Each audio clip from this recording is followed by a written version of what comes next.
revision session. So in today's session, we are going to cover extensive topics of infrared spectroscopy and nuclear magnetic resonance spectroscopy. Infrared spectroscopy is nothing but which is the electromagnetic radiation. It is laying in between. This is laying in between what? UV visible spectroscopy and microwave spectroscopy. In between these two, infrared spectroscopy region will be present. Okay, so infrared region is having tremendous applications in the field of, it can be applied in the field of research and also used in the structural elucidation, pharma industry, it will be applicable, and even in this defense fingerprint identification, this infrared spectroscopy plays a vital role. That's why we are going to study about a detailed description. So what will be the principle of infrared, how spectrum will be appeared, and what is the instrumentation for this one, and what are the applications of infrared spectroscopy, and followed by NMR spectroscopy we are going to discuss. Infrared spectroscopy is also known as vibrational rotational spectroscopy.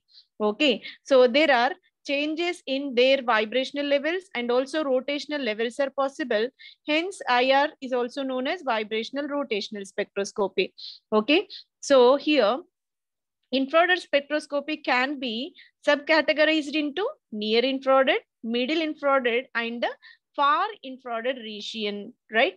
Near infrared is nothing but 14,000 to 4,000 centimeter inverse region will be there. Middle infrared is nothing but 4,000 to 400 centimeter region. This is the actual part where functional group identification is possible.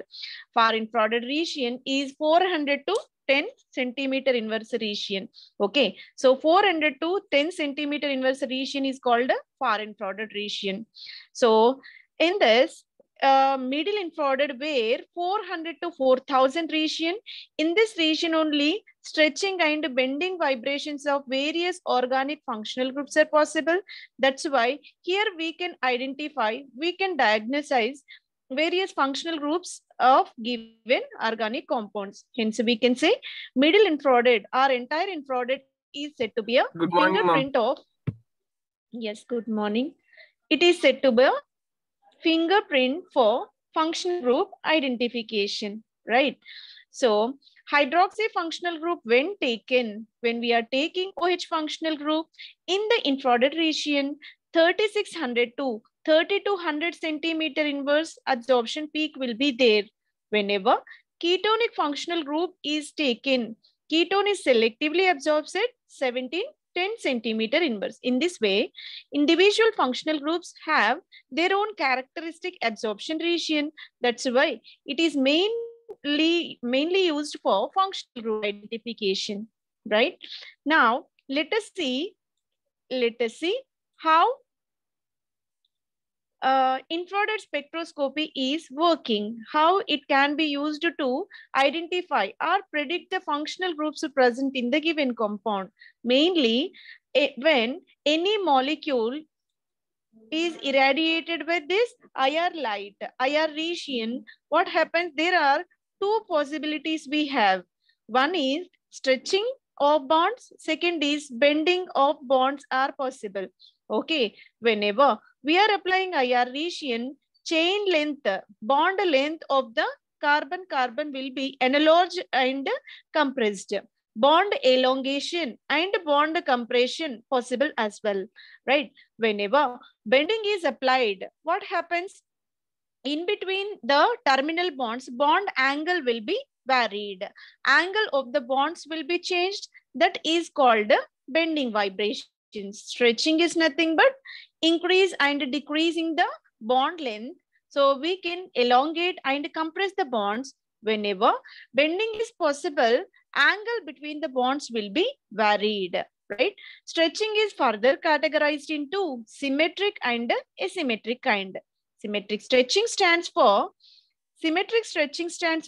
so what we are doing, whenever bonds are subjected to equal increasing the bonds and the equal compression of the bonds. That means force can be applied in the similar direction. So two bonds are equally elongated and two bonds get equally compressed.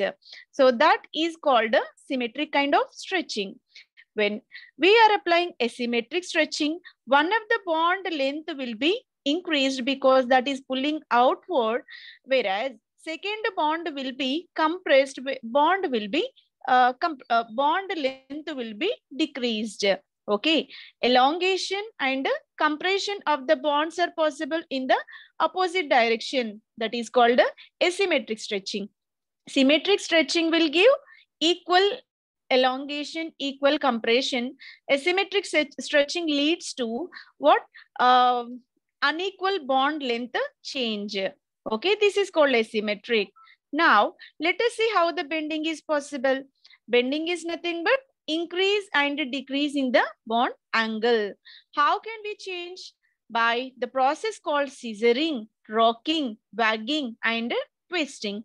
These four are the various kinds of bond bond angle variations. Now let us go with what is meant by scissoring. Scissoring is nothing but whenever triatomic molecule was taken, two bonds are coming closer to each other and two parts are well apart to each other. In this way, what we will do? Scissoring is nothing but how the scissors is working, like two are coming inside, two are far apart each other at the same time. So that kind of bond angle variation is called scissoring.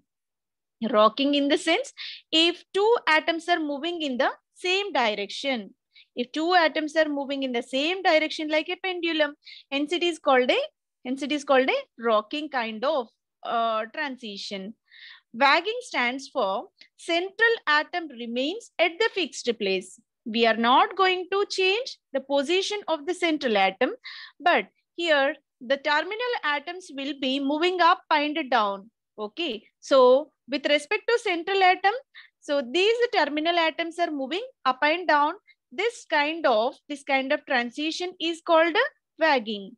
Whenever wagging is possible,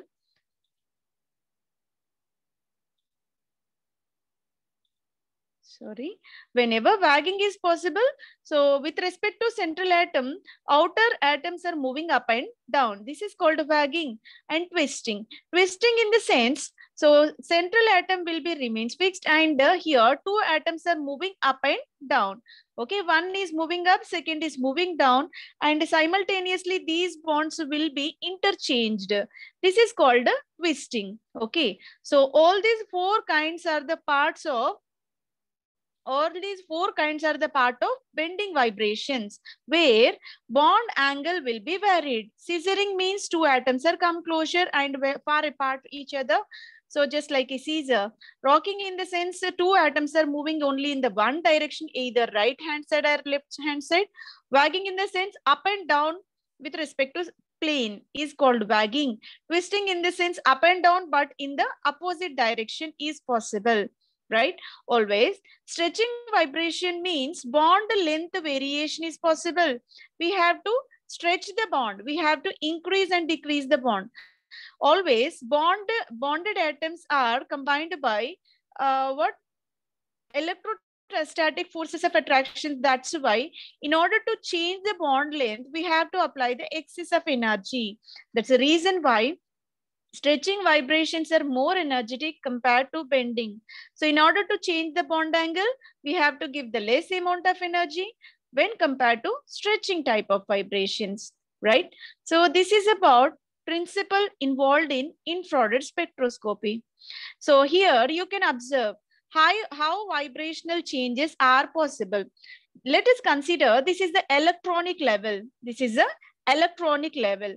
In this electronic level, down lower energy level of vibration is denoted with V0.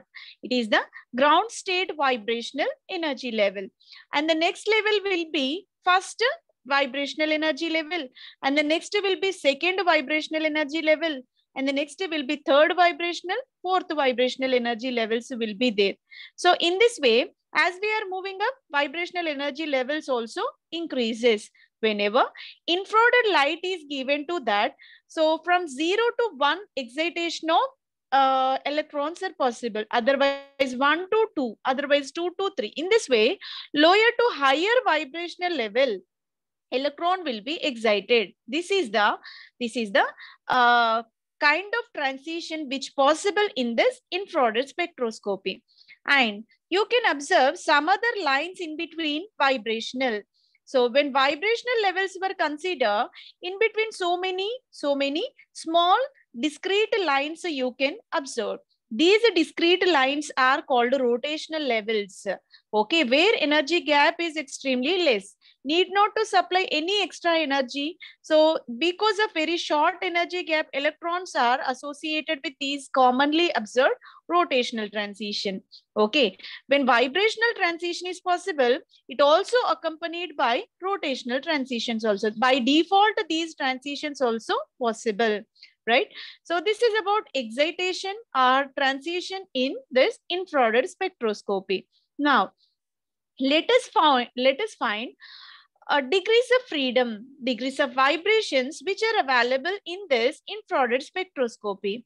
In order to calculate number of degrees of freedom in infrared spectroscopy, we have two different formulas for non-linear as well as linear molecules. Whenever non-linear molecule was taken, in order to calculate number of degrees of freedom, we have the formula 3n minus 6.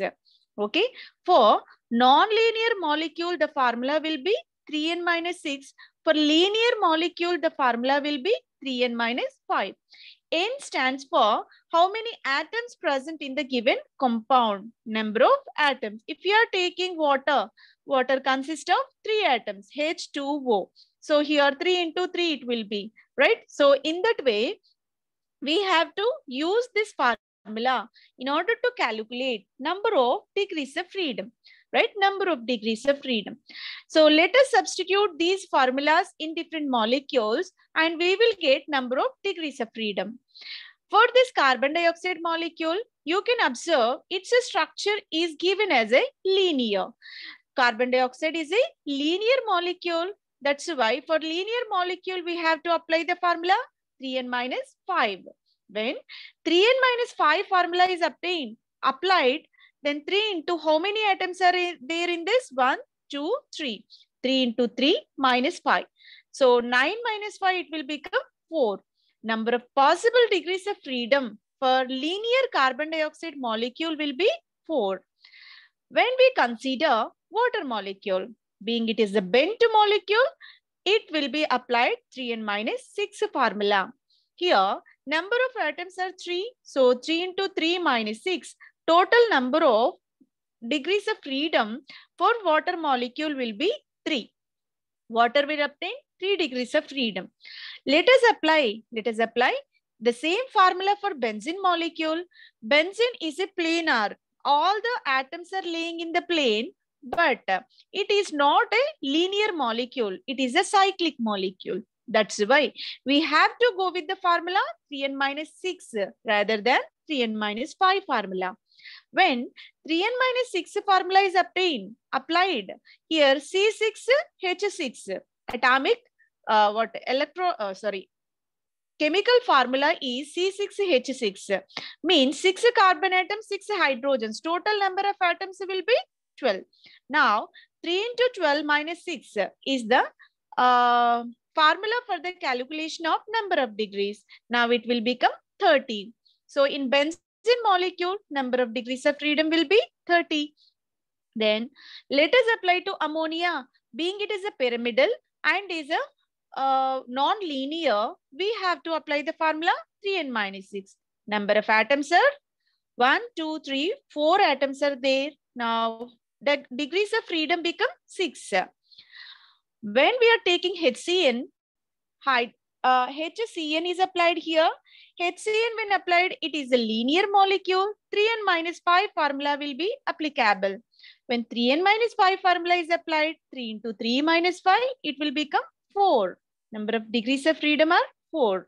In the same way, you can calculate for Methane, again non-linear molecule, we have to apply 3n minus 6 formula.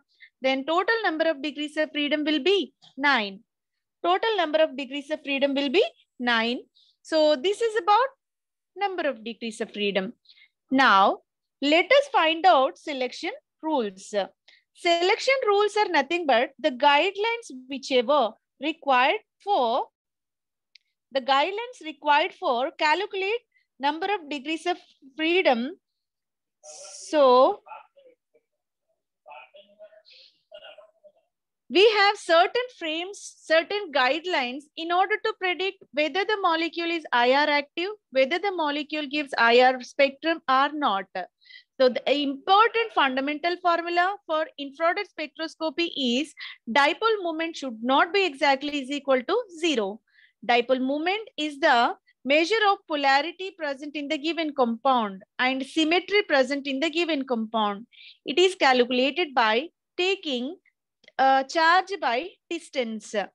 Yes, in infrared spectroscopy,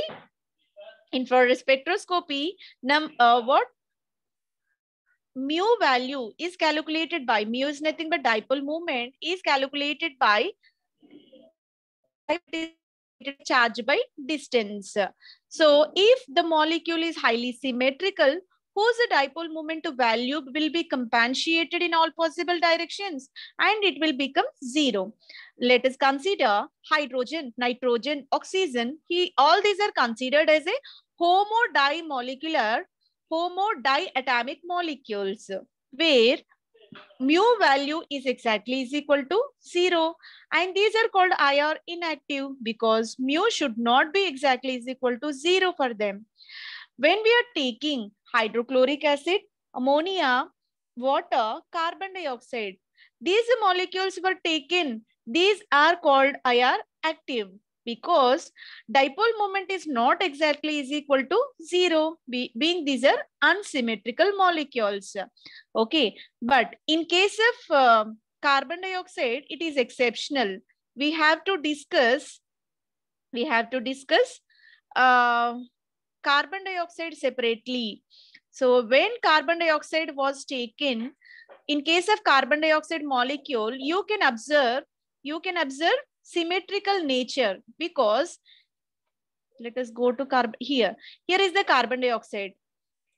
It is symmetrical molecule actually. Carbon, here also oxygen, here also oxygen. Actually, it should be IR inactive.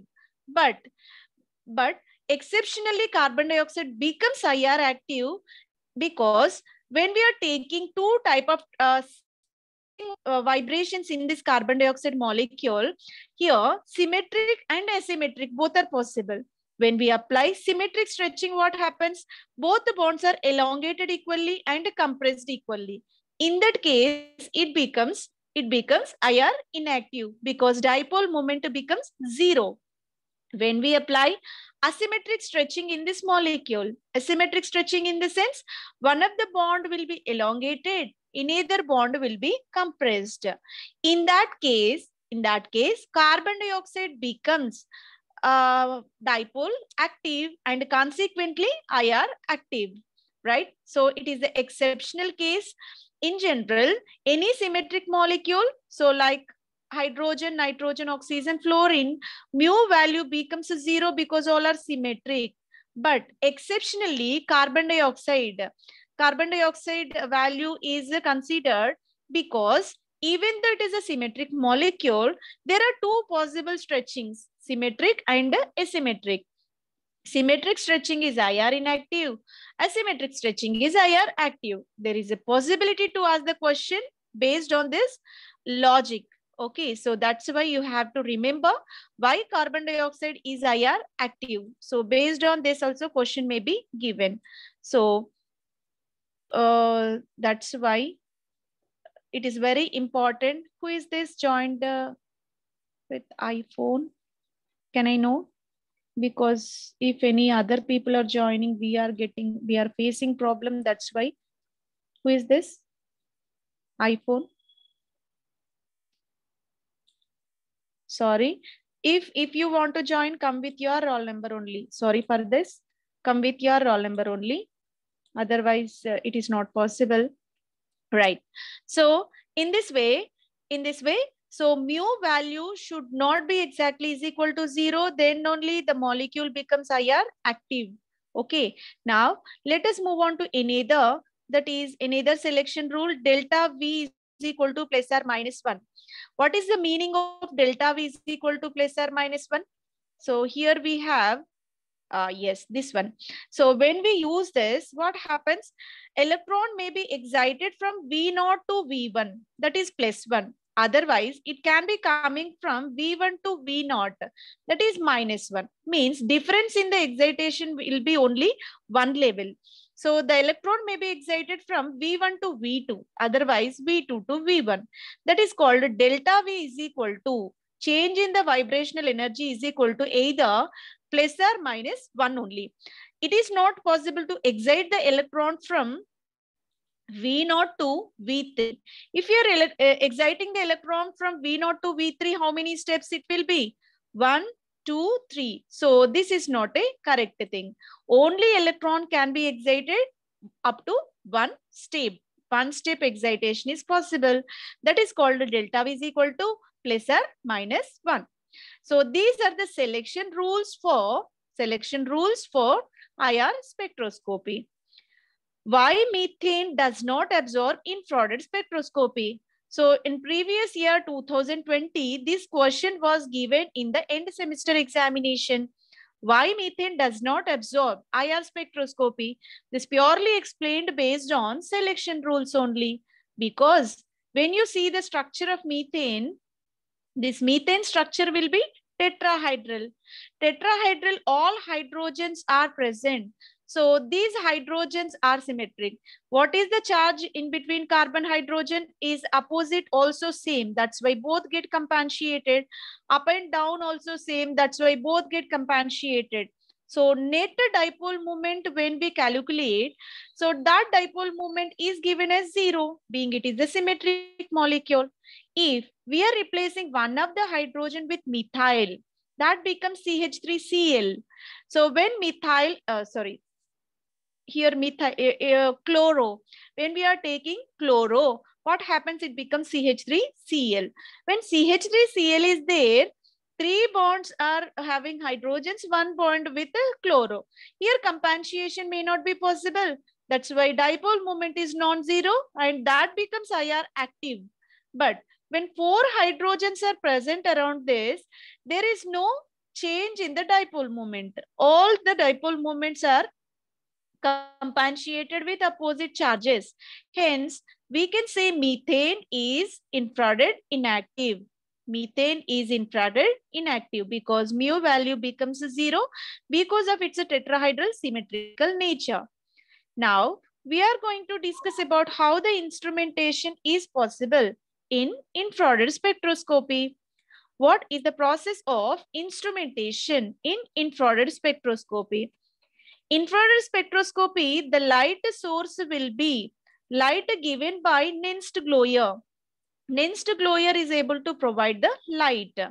So after generating the light, that light is reflected by 2 mirrors like M1 and M2. So these 2 mirrors are used to reflect the light. One of the light beam is passing through sample compartment. Another light is passing through the reference material compartment. Again, the light will be whatever light coming out after the absorption. Intensity of light after the absorption is coming out. So let us assume I0 will be the initial intensity, then I will be the intensity after absorption. So from the sample and even from the reference, 2 lights are coming after the absorption. Now it passes through them 2 mirrors for the reflection and followed by prism will be there. This prism will split the light into different wavelengths. Now it will falls on the device called a detector. Detector is a device where amplification of the light is possible and the light energy get converted into the spectral signals. You can convert, you can analyze how extent of light absorbed by the sample and reference material by using this optical device called detector, right? So, and here signals will be generated in the detector, that will be recorded and displayed on this recorded output. Okay, so this is about the entire schematic representation of instrumentation of infrared spectroscopy. Now let us discuss one by one. Source of the radiation. So we know that Nernst glowere will be used. That Nernst glowere is made up of yttrium oxide, thorium oxide, zirconium oxide. These are the components which are present in the mixture state to generate IR light. When this mixture is heated to 1500 degrees centigrade, we are heating this radiation source to 1500 degrees centigrade. What happens? Infrared light will be generated. So this is called a radiation source. Now, monochromatic light means we are passing light through a dispersive prism. What is the purpose of prism? Prism will split the light into different wavelengths. So whenever different wavelengths are splitted, passing through the monochromatic slit, this monochromator will absorb only single selective wavelength, whatever required for us. So only one wavelength of light will be coming out, but not remaining all. These remaining all wavelengths will be trapped out of that monochromator, and only single wavelength is coming out. This is the purpose of monochromator. Single beam of light will be generated here. After that, sample holders will be there. Sample holders are nothing but which are used to place the sample in that IR instrument. Infrared light is generated by the Nernst glowere, which is conveniently passed through the transparent sample holders. They are made up of sodium chloride, potassium chloride type of material. Okay, so these are the cuvettes where we can place the samples in this. Okay, so here they can be dissolved in carbon tetrachloride solvent to make it soluble. Substance is dissolved in carbon tetrachloride, CCl4, then placed in these cuvettes which are made up of sodium chloride or potassium chloride.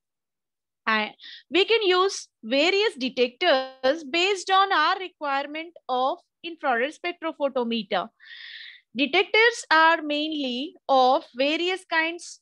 We can take thermal detector. If we want to observe thermal changes, heat changes in the molecule, we can fix thermal detectors there.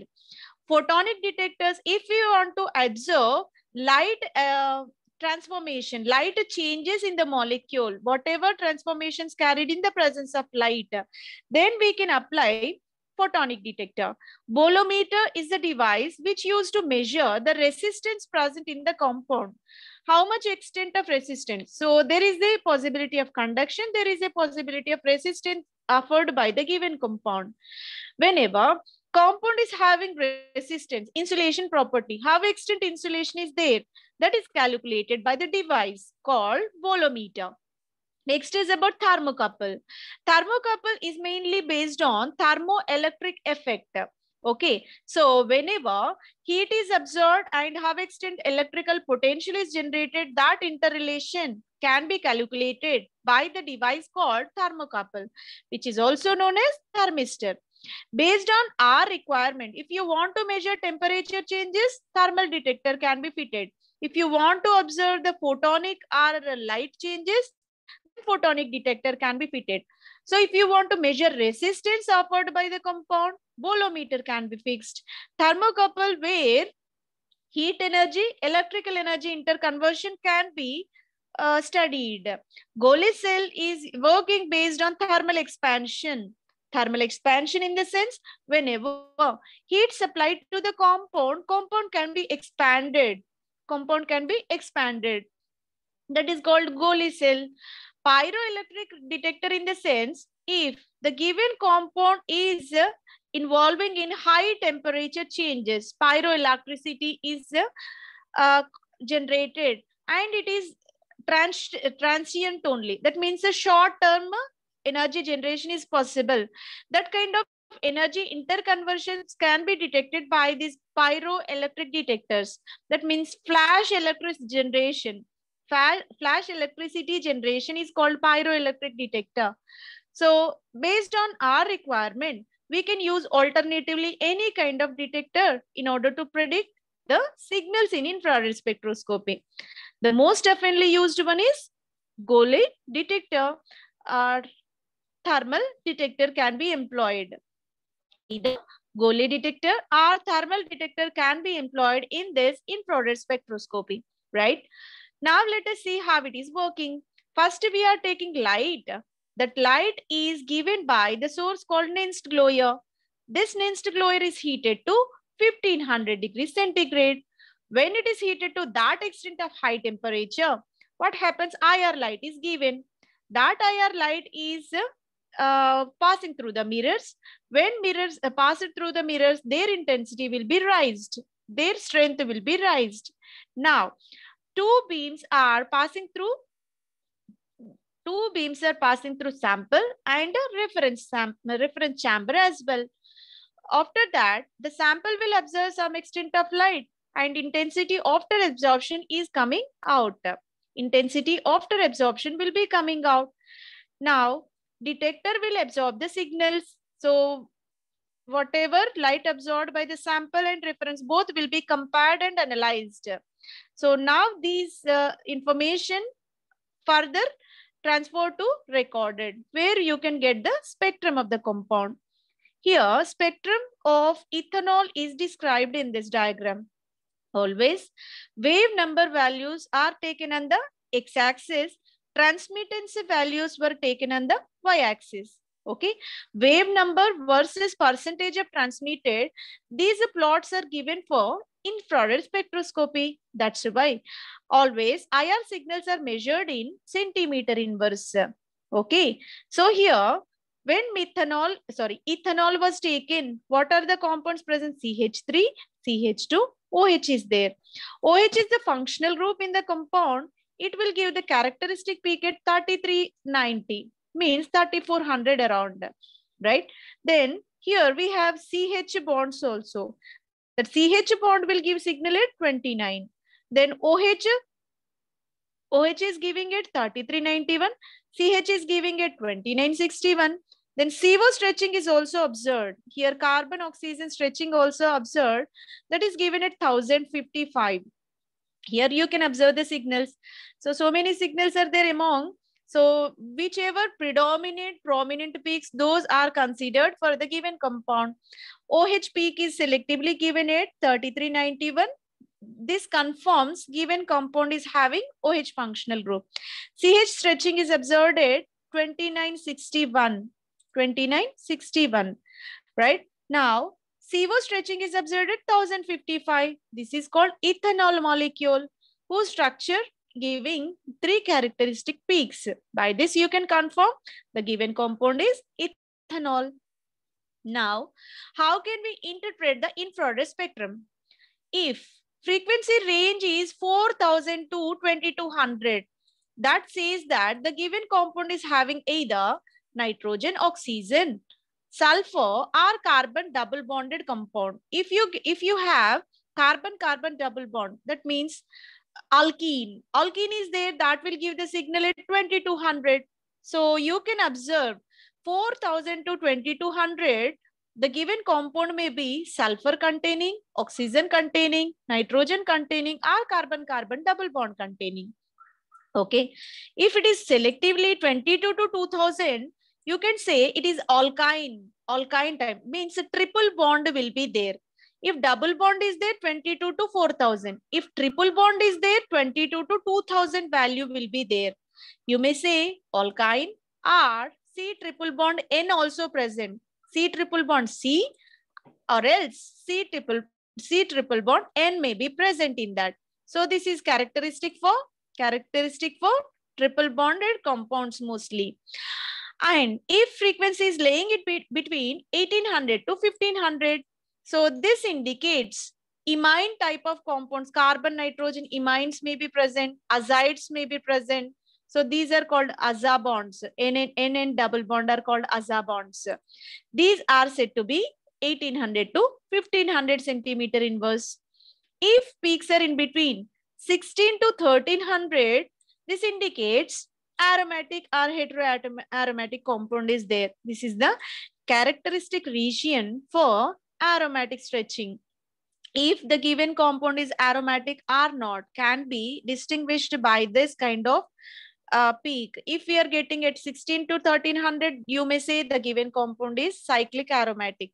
If this peak is not there, that may be in either other than aromatic aliphatic compound may be present in that. Now 1400 to 900, if you are getting 1400 to 900, that region specifically known as fingerprint region. Fingerprint region in the sense lower frequency region it is, and it will give a unique compound, unique peak will be generated. Means when you observe fingerprints of human beings, they are unique in nature, and based on that you can identify the person also. In the same way, each and every compound will have their unique peak in this area, hence it is called fingerprint region, right? So these are the different regions which are available in infrared spectroscopy, right? 4000 to 222 is one segment, 22 to 2000 is another segment, 1800 to 1500 third segment, 1600 to 1300 is a fourth one, 1400 to 900 is the last segment. And these are the various functional groups and their characteristic peaks. The most important are OH. At 34 to 3600 will be there. When we are taking CN, 2200 will be there. And when you take amine, it will be 35 to 3300. Almost OH and NH2 will be almost similar. 33, 35, 34, 36, almost similar. Okay, so these are the various functional groups whichever present and which can be detected by this. Who is this? You have to come with your roll number only, then only we will admit. So please make sure that roll number should be there whenever you are going to join into the class, right? Now, the last topic of infrared spectroscopy is about their applications, okay? Where we can use this infrared spectroscopy, what are the extensive applications? Infrared spectroscopy is selective for functional group identification. Functional groups can be detected in the range of 4000 to 1400. If functional group is CH, stretching will be 82800. C double bond O group is there. That C double bond O group is having at 1700. Carbon-carbon double bond 1595. OH stretching you can observe at 3400. So in this way, functional groups can be predicted by using infrared. And next is about given compound is pure or impure. If any additional peaks are there other than given compound, other than expected, you can say given compound is impure, contaminated, right? So based on this, you can predict its purity. And quantitative estimation means exact quantity or concentration can be measured by taking log I naught by I. This is called Lambert-Beach law. Based on this concentration, percentage of absorbance, thickness of the medium can be predicted. Hence, quantitative analysis, exact measurement of amount of compound is possible. So in drunken drive cases, you can observe blood alcohol levels. So if blood is mixed with alcohol or not, that can be diagnosed by infrared spectroscopy. And forensic identifications, fingerprints can be predicted by infrared. So defense system, it will be helpful. So archaeological paintings, pigments and artworks. So for which century they belongs to, for which year they belongs to, they can be easily identified by infrared spectroscopy. Archaeological findings can be predicted. So age of paintings can be determined by them. In food industry, any food contamination is there. Food nutrients, how many food nutrients are present? What are the ingredients present in that? What is the composition of food? So everything can be identified by using this infrared spectroscopy. So infrared spectroscopy is another characteristic for the distinction of geometrical isomers, Cis R trans isomers can be easily distinguished by infrared spectroscopy. Cis isomer, always complex kind of peaks will be appeared in the same region. Trans isomer, the complexity is somewhat less, and we can easily analyze the given compound. In this way, based on complexity of peak regions, we can predict whether it is cis isomer or trans isomer. And next is about we can predict its geometry, means whether linear or non-linear. Based on number of degrees of freedom, it is possible to predict linear molecule, non-linear molecule. When we take water, water is giving how many peaks? Water is giving, according to what formula we have to apply? 3n minus 6 formula can be applied for water. So because water is a bent molecule, H2O will be there. So being it is the bent molecule, 3n minus 6 formula is applied. 3 into how many atoms? 3 minus 6. So when we substitute all these 9 minus 6, it will be 3. So in this way, so if 3 peaks appeared for water, you can directly say that the given molecule is bent. So otherwise, if it is not a bent molecule, what formula we have to apply? The formula applied will be 3n minus 5. So if it is bent, then only we have to apply 3n minus 6 formula. So in the same way, for nitro functional group, so you can predict NO2 group is giving 3 characteristic peaks. So NO2, there are 2 possibilities. NO2 group may present in this N double bond O. Otherwise, another possibility is also there. What is that? O single bond, N double bond O. So this is another possibility. When NO2 present in this structure, what you can say? This is called a linear one. This is called a bent one. Okay. But how can we distinguish whether it is linear or bent molecule? How can we distinguish? Number of degrees of freedom. If linear one is there, what will be the formula? 3n minus 6 means we will get 3. How many? Minus 5. Oh, sorry. Linear. For linear molecule, 3n minus 5, that's good. So it will be 4. But what is given? Nitro is giving only 3. That means we have to apply selectively 3n minus 6 formula. Then it becomes a bent molecule. It is not a linear molecule. So based on this also we can predict symmetry of the molecule. Whether it is linear or bent can be identified based on infrared spectroscopy. Right? So roll number 2. Okay. So this is another application. You can predict geometry of the molecule. Next is about study of chemical reaction. So we discussed already study of chemical reaction in the sense as the time passes, how the reaction is progressing, what is the product of the reaction, whether reaction completed in the given bounded time or not.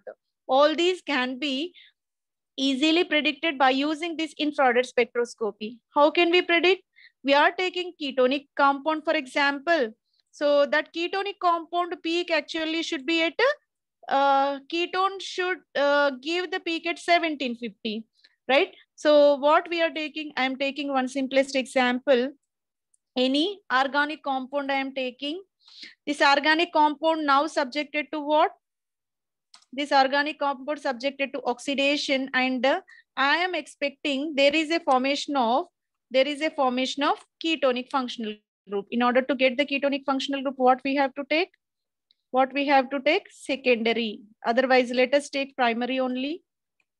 Then what will be the product? Subsequent product will be aldehyde. Let us assume here hydroxy compound should be oxidized into aldehyde compound. Then how can we predict this reaction? Based on this infrared spectroscopy. Based on this infrared spectroscopy, we can assume. How it is possible? Let us see. First, we are taking OH characteristic peak will be at 3570. 3570 centimeter inverse will be the peak of OH, right? 3570 will be the peak of this OH. And after the oxidation, it should be converted into aldehydic functional group. It will give at 1745 centimeter inverse. Initially 3570, after the product 1745 will be generated. So please ensure whenever you are joining, join with your roll number, right? Always join with your roll number, then only it is possible, because we are getting some extent disturbance. That to avoid that, we are framing this. Sorry for the inconvenience, right? So 3570 initially present, and after the product of formation, it will be shifted to 1745. Then how can we predict the chemical reaction rate of the chemical reaction? As time passes, what happens? Initially, only the peak appeared at 3570. After 1 hour, we will get mixture of these two. That means reactant and product both will be there. After certain instant, for example, 3 hours. Let us assume after 3 hours, only this peak is appeared. That indicates reaction has been completed. So in this way, chemical reactions can be easily predicted by using this infrared spectroscopy. These are the brief applications of infrared spectroscopy. Actually, so many in so many fields we can apply this infrared. Even at our home, we are using TV remotes. They are also operated wireless communication system. They are also operated based on this infrared light only. So even in the pharma industry, we can apply. Even in the pharma industry, we can apply this infrared spectroscopy in order to predict the product formed is pure or not. So many applications will be there for this infrared spectroscopy. By this, infrared spectroscopy is completed. So in this session, we discussed about what is infrared. Yes, IR spectroscopy. What is region and how many type of transitions are possible? That is nothing but principle of infrared spectroscopy.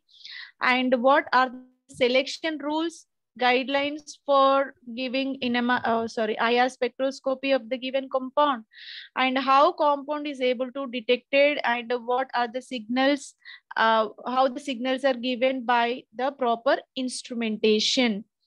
And next we discussed about what is meant by number of degrees of freedom, how they will be calculated, and imperative applications of this infrared spectroscopy. That is also completed.